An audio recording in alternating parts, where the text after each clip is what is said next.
And overthinking will have you losing stride, right? Because with my music, I was picking up some type of momentum. And just when I was picking up some type of momentum, I slowed down to do something else because I felt like it wasn't the momentum that I wanted from the public, as far as like from the reception that I saw everybody else getting, doing what I'm doing. And I was like, well, I ain't getting that. So that means I should pivot. And I pivoted into podcasting, no fulfillment. I pivoted into vlogging, no fulfillment. The crazy thing about it is my YouTube channel, the one, not this one, but the other one, has garnered over 80,000 subscribers just this year. And many people brag about it. I feel like the reason I don't like bragging about it is because I don't feel like I earned it, right? I don't feel like I earned it. I posted a video that went viral, a short that went viral, but it had nothing to do with me. I'm not recognized in that video. Like that video has nothing to do with me per se. People aren't coming to my channel for me. They're coming for that video.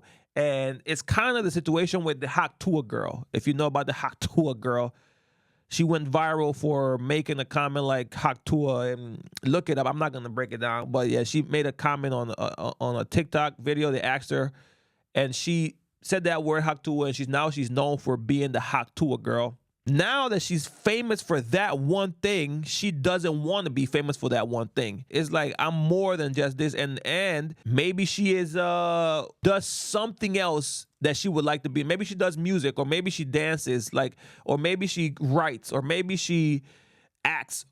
But forever now, she will be known as the Haktua girl, and that is kind of a pressure that you don't really want, and that creates that false sense of like, I don't really feel like I'm popular or famous or viral, because I'm not going viral for me.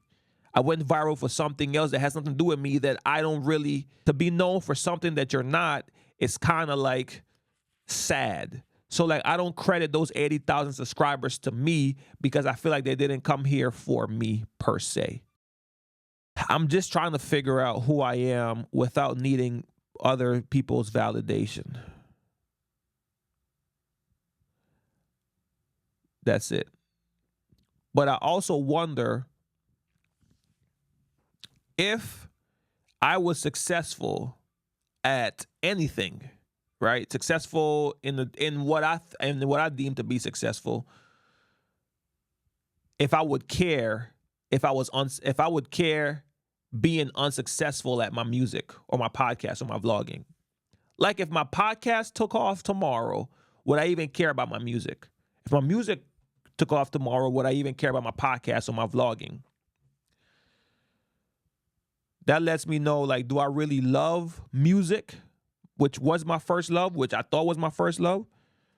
Because if vlogging takes off, I feel like I wouldn't care. Like, if I became successful tomorrow and I started making the kind of money that I expected to make from my music, simply because I would be able to provide a better life for my family, which has always been the goal, provide a better lifestyle for my family.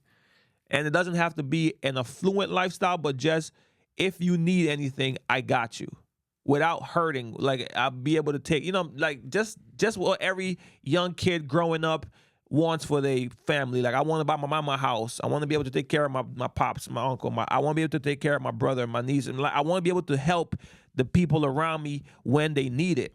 So that's success to me, right? So if I was able to create success outside of music, I wonder if I would feel this way. And I honestly don't think I would feel this way. So that lets me know, like, do I really love music? Or do I really love it? Or am I just literally chasing a bag? Which I think is the problem, right? I'm chasing a bag and not chasing a passion or the love of the art. After a certain age, though, it's hard to be chasing a passion when you have responsibilities. And this is just a portion of me just talking and overthinking everything. Just like,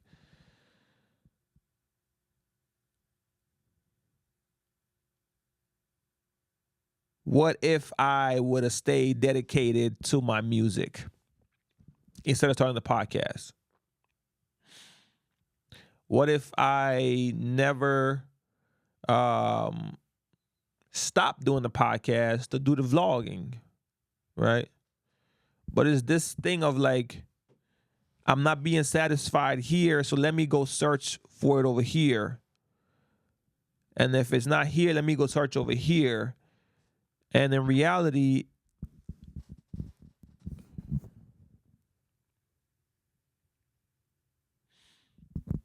the true peace, right, comes from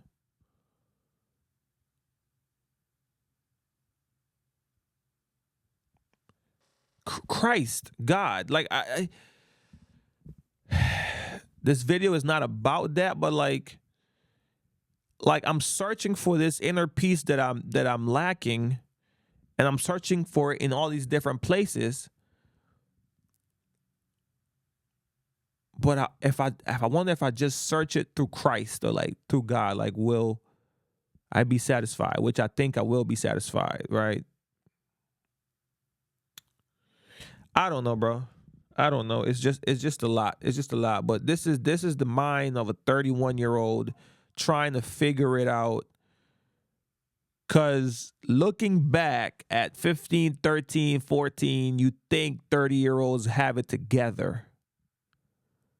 You think anybody that's an adult has it together. You never as a young kid ever think, unless it's like a blatant showing like your parents are struggling or an adult is struggling. Unless it's blatant, you never really consider the fact that adults struggle because they have money, they have cars, they have a job. Like, oh man, y'all good.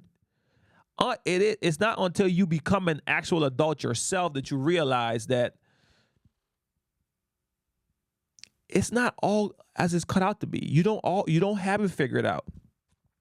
And word to Gary Vee, there's no need for you to try to figure it out. Be kind to yourself. Be nice to yourself. I say all of this to say, man, overthinking will have you in a spiral. Caring about what people think about you will have you in a spiral and just giving up on yourself. It will have you giving up on yourself.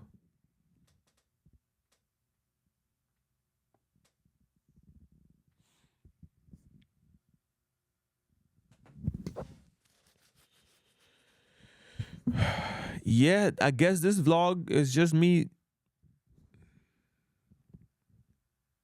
chatting like a diary. My diary, I guess, my video diary. I told myself by 33 I'd be a millionaire. By 33, I got 2 more years to go. No, less. I'm 31 this year. I turned 32 this year, December. So I have literally 1 year before, 1.5 years before this dream of mine, this speaking into existence came to pass. I was very specific on how rich I wanted to be. Very specific. So I didn't just say I want to be this. I said very specific. And I said how I was going to be that. I said I was going to do that through music. And I stopped music. And I'm trying to get back into my music bag, but it's not working. It's like I lost my touch.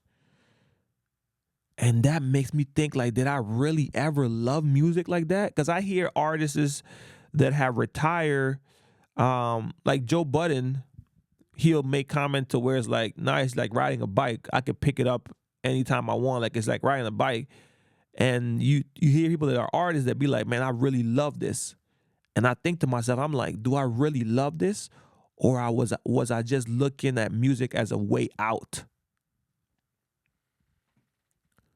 Was I just looking at music as a way out? I don't know. I also don't want to be stuck in a situation where it's like, this is the only path to success.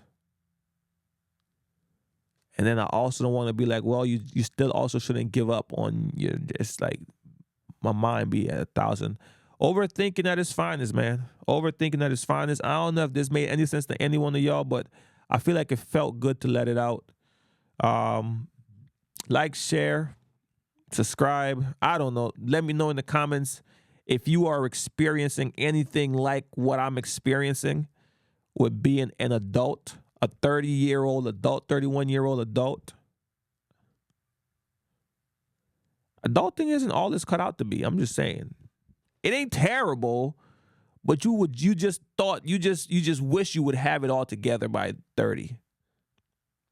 Or you would think you would have it together by my age. I've delayed so much. Anyway. Peace.